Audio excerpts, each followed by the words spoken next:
Hello MSc, welcome back to my channel. आज का हमारा लेक्चर है important topics of organic chemistry MSc second semester.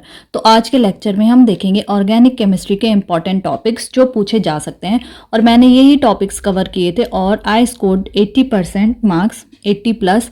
और ऐसे ही मैंने एमएससी फर्स्ट सेमेस्टर वाले बच्चों के लिए भी इम्पॉर्टेंट टॉपिक्स दिए थे जो उनके लिए बहुत ही ज़्यादा हेल्पफुल थे। तो आज हम इसको देख लेंगे। तो अगर आप नए हैं तो चैनल को सब्सक्राइब कर लें और बेल आइकन को प्रेस कर लें, जिससे कि आपको सारी पढ़ाई की लेटेस्ट वीडियोस मिलती रहें। और अगर आपको वीडियोस अच्छी लगती है तो प्लीज़ उसको लाइक और शेयर करना ना भूलें। तो ये जो हमारे टॉपिक्स हैं, जो आज हम ये टॉपिक्स देख लेंगे, ये हैं हमारे सारे 10 ईयर्स के प्रीवियस ईयर के क्वेश्चंस जो कि पूछे जाते हैं रिपीटेड, मतलब बार बार जो कुछ क्वेश्चन रिपीट होते हैं। ये मैंने उनकी लिस्ट बना ली है और मैंने ये ही पढ़े थे और अच्छा स्कोर करा था, तो होप आप भी अच्छा स्कोर करेंगे। तो चलो देखते हैं अपना पहला टॉपिक। हमारा पहला टॉपिक है कन्फॉर्मेशनल एनालिसिस ऑफ साइक्लोएल्केन। मतलब हमें कन्फॉर्मेशनल एनालिसिस बताना है साइक्लोएल्केन का, वो भी 6 मेंबर ड्रिंक के लिए। तो ये मैंने आपको करा दिया है और इसकी मैंने अलग से एक प्लेलिस्ट बनाई भी है, और इसमें आपको मोनो सब्स्टिट्यूटेड और डाई सब्स्टिट्यूटेड साइक्लोहेक्सेन भी कर लेना है, वो आप देख लीजिएगा। और जो ये हमारा टॉपिक है, ये है हमारा पहली यूनिट का, जो है हमारी स्टीरियोकेमिस्ट्री। उसका ये हमने पहला टॉपिक लिया है जो कि बहुत ही ज़्यादा इंपॉर्टेंट है। और 2023 में ये क्वेश्चन पूछा गया है। ये देखिए, लॉन्ग क्वेश्चन के फॉर्म में ये पूछा गया था। ये रहा हमारा पहला question. Explain the conformation of cyclohexane and D glucose and also discuss the effects of conformation on chemical reactivity. ये तो हमारा पहला क्वेश्चन, और जो ये लॉन्ग क्वेश्चन था, ये पहला क्वेश्चन हमने ये कवर कर लिया। फिर सेकंड इंपॉर्टेंट टॉपिक है effect of conformation on reactivity. Conformation का क्या इफेक्ट पड़ता है रिएक्टिविटी पे, ये हमारा सेकंड क्वेश्चन। और ये ही क्वेश्चन हमारा कन्फर्मेशनल एनालिसिस ऑफ साइक्लोहेक्सेन के साथ अटैच होकर आया, ये देखिए, जिसमें ये भी पूछा गया है the effect of conformation on chemical reactivity. तो ये हमारे दो क्वेश्चन हैं जो हमारे 2023 में पूछे गए हैं। तो पहला क्वेश्चन ये हो गया हमारा, सेकंड क्वेश्चन ये हो गया। अब हम बढ़ते हैं आगे। जो थर्ड इंपॉर्टेंट टॉपिक है जो पूछा जा सकता है, वो है stereochemistry of compounds containing nitrogen, sulphur and phosphorus. हमें स्टीरियोकेमिस्ट्री बता दी है कंपाउंड्स की जिनके पास नाइट्रोजन, सल्फर और फॉस्फोरस हो। तो ये हैं हमारे 3 क्वेश्चंस। लॉन्ग क्वेश्चन के फॉर्म में ये क्वेश्चन पूछे जा सकते हैं। और मेरे से गलती से एक टॉपिक छूट गया है, आपको शार्पलेस एसिमेट्रिक एपॉक्सीडेशन भी कर लेना है, वो भी बहुत ही ज़्यादा इंपॉर्टेंट है, तो आप उसको कर लीजिएगा। अब बढ़ते हैं हम आगे। अब हम देख लेंगे नेम रिएक्शंस। तो आपको नेम रिएक्शन कौन कौन सी करनी है जो कि रिपीट करी गई हैं। सबसे पहले हमारी विटिक रिएक्शन, फिर है Knoevenagel reaction, Perkin reaction, benzoin reaction, Mannich reaction और माइकल रिएक्शन। ये सारी रिएक्शन 1 2 3 4 5 6 रिएक्शंस तो आपको ये ज़रूरी करनी है, क्योंकि ये हमारी नेम रिएक्शन है और एक क्वेश्चन लॉन्ग का नेम रिएक्शन में आता ही है। और जो हमारा 2023 का पेपर है उसमें ये देखिए, ये हमारी 3 रिएक्शंस पूछी गई थी लॉन्ग आंसर के फॉर्म में। ये था हमारा 11th question, discuss the mechanism of following reaction. हमें फॉलोइंग रिएक्शन के मैकेनिज्म बताना था। पहला था हमारा पर्किन रिएक्शन, दूसरा था मैनिक रिएक्शन और थर्ड था हमारा विटिक रिएक्शन। तो जो जो रिएक्शन ज़्यादा रिपीट हुई हैं मैंने वही आपको इसमें लिख के दी हैं। तो ये है हमारी वो रिएक्शंस जो कि पूछी जा सकती हैं, आपको ये सारी रिएक्शंस करनी है। फिर इसके बाद में ये जो हमारा लेक्चर है एडिशन ऑफ ग्रिग्नार्ड रिएजेंट, ये वाला टॉपिक, और एडिशन ऑफ ऑर्गेनो जिंक और addition of organo lithium to carbonyl and unsaturated carbonyl, ये आपको सारा करना है। और ये तीनों अलग अलग टॉपिक है जिसमें हमने सब कुछ अलग अलग देखा है। आप इसकी भी प्लेलिस्ट देख सकते हैं, मैंने इसकी प्लेलिस्ट बनाई है, वो भी addition to carbon hetero multiple bond के नाम से, आप उसमें जाके देख सकते हैं, जिसमें हमने ये सारी रिएक्शंस और ये करा है कि addition of Grignard reagent to carbonyl and unsaturated carbonyl, और एडिशन ऑफ ऑर्गेनो जिंक और addition of organo lithium to carbonyl and unsaturated carbonyl compound.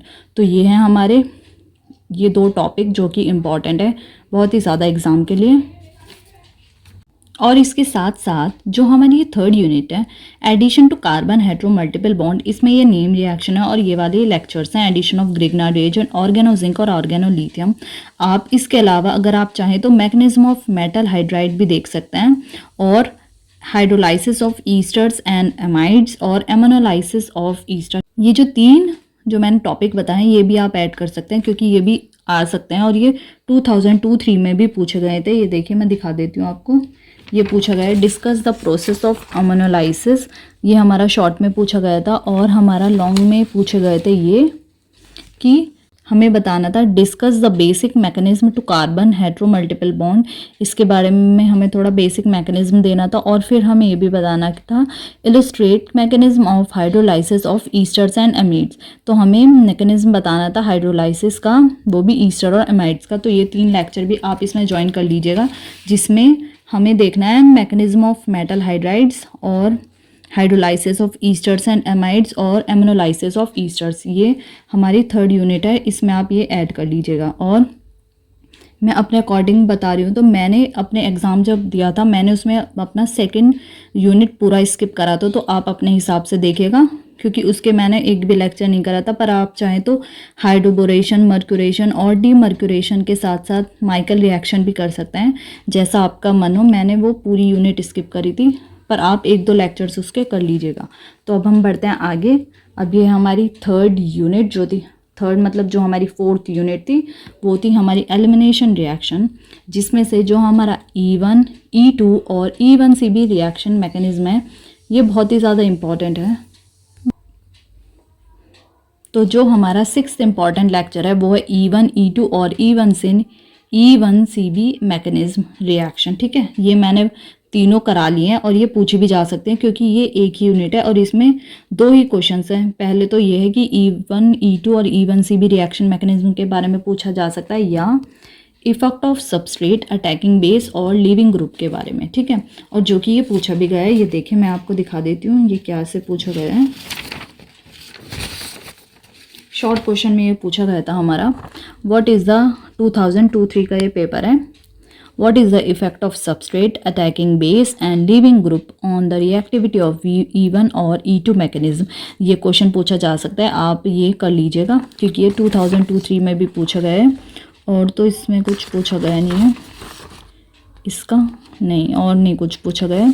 तो E1, E2, E1CB मैकेनिज्म और effect of substrate attacking base और leaving group का क्या effect पड़ता है E1 और E2 मैकेनिज्म पे, वो आप कर लीजिएगा। ठीक है, फिर हम बढ़ते हैं आगे। जो हमारी लास्ट यूनिट है, इसका मैं इतना कंफर्म नहीं हूँ, बट आप थोड़ा अच्छा तो स्कोर कर लेंगे, क्योंकि ऑर्गेनिक केमिस्ट्री में भी कुछ भी आता है।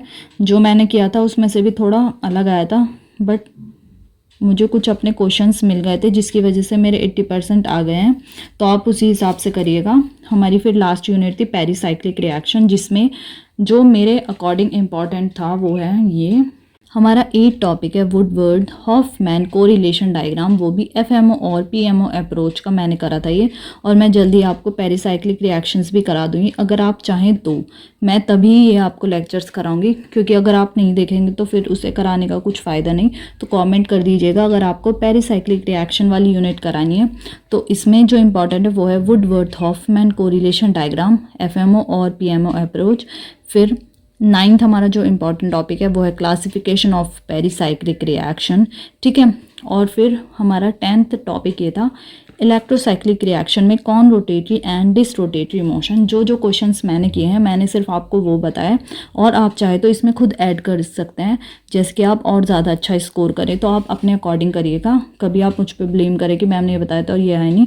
मैं अपने अकॉर्डिंग बता रही हूँ कि जो मैंने पढ़ा था और मेरे 80% आए थे। ठीक है, तो ये हमारे पेरिसाइक्लिक रिएक्शंस में। और मैं ये देखिए ये 2 क्वेश्चन थे हमारी पेरिसाइक्लिक रिएक्शन के, जो हमारी लास्ट यूनिट थी। लॉन्ग क्वेश्चन में 2 पार्ट होके आए थे। सबसे पहला था कि with the help of correlation diagram predict the conrotatory interconversion of one three butadiene to cyclobutene is the reaction is thermally और फोटोकेमिकली अलाउड। अगर आप बोलेंगे कमेंट कर दीजिएगा, मैं आपको पेरिसाइक्लिक रिएक्शंस के ये क्वेश्चंस करा दूंगी।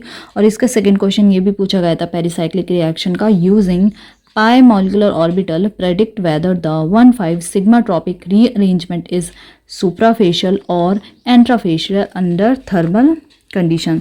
तो ये लेक्चर्स आप देख के कर सकते हैं। मैंने बता दिया कि Woodward Hoffmann correlation diagram FMO और PMO अप्रोच का कर लीजिएगा, और क्लासिफिकेशन ऑफ पेरिसाइक्लिक रिएक्शंस भी कर दीजिएगा, जो कि पूछा भी गया है। ये देखें लॉन्ग क्वेश्चन में 2 इसमें से हमारी 2 लॉन्ग क्वेश्चन आए, एक तो ये 2 लॉन्ग क्वेश्चन है और एक है हमारा ये जिसमें what do you meant by pericyclic reaction, हम पेरिसाइक्लिक रिएक्शन से क्या समझते हैं, और what are the different types of pericyclic reaction, different types की पेरिसाइक्लिक रिएक्शंस कौन सी हैं, और है हमारा और write them with suitable examples. Suitable examples की मदद से हमें वो बताना है क्लासिफिकेशन ऑफ पेरिसाइक्लिक रिएक्शन। और फिर ये पूछा गया है what do you understand by frontier molecular orbital and orbital symmetry, ये भी आपको लिख देना है। ठीक है, इसके कुछ लेक्चर्स हैं, आप अपने अकॉर्डिंग कर लीजिएगा। इलेक्ट्रोसाइक्लिक रिएक्शन में कॉन रोटेटरी और डिस रोटेटरी मोशन भी कर लीजिएगा। फिर इसके कुछ शॉर्ट नोट्स हैं जो कि आ सकते हैं, वो हैं इनएंशोटॉपिक और डाइस्टीरियोटॉपिक एटम्स, और आप इनएंशोमर्स और डाइस्टीरियोमर्स भी इसमें ऐड कर सकते हैं। फिर सेकंड है ऑप्टिकल एक्टिविटी इन बायफिनाइल्स एलीन्स एंड स्पायरीन्स, जो कि शॉर्ट में पूछा गया है 2002-3 में। ये देखिए, ये है हमारा शॉर्ट में पूछा गया, discuss the optical activity of biphenyl allenes and spiranes. तो ये टॉपिक भी इम्पॉर्टेंट है जो कि पूछा जा सकता है। फिर 1-3 डायपोलर साइक्लो एडिशन रिएक्शन और कोप एंड इन रिएक्शन भी आप कर लीजिएगा, ये भी पूछा जा सकता है। और जितना मैंने किया था मैंने उतना आपको बता दिया, अगर आप चाहें तो इसमें और क्वेश्चंस ऐड कर सकते हैं, बट आपको इसमें से कुछ क्वेश्चंस तो मिल ही जाएंगे जो कि आपके लिए हेल्पफुल रहेंगे, क्योंकि अब सिर्फ 2 क्वेश्चन लॉन्ग में पूछे जाते हैं, पहले काफ़ी ज़्यादा पूछे जाते थे। तो ये था हमारा आज के लेक्चर में, जिसमें हमने ऑर्गेनिक केमिस्ट्री के इंपॉर्टेंट टॉपिक्स देख लिए हैं। होप आपको क्वेश्चंस मिल जाएं एग्ज़ाम में।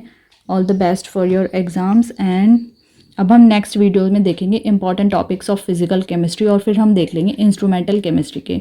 तो अगर आप नए हैं तो चैनल को ज़रूर सब्सक्राइब करिएगा और बेल आइकन को प्रेस कर दें, जिससे कि आपको सारी पढ़ाई की लेटेस्ट वीडियोस मिलती रहें।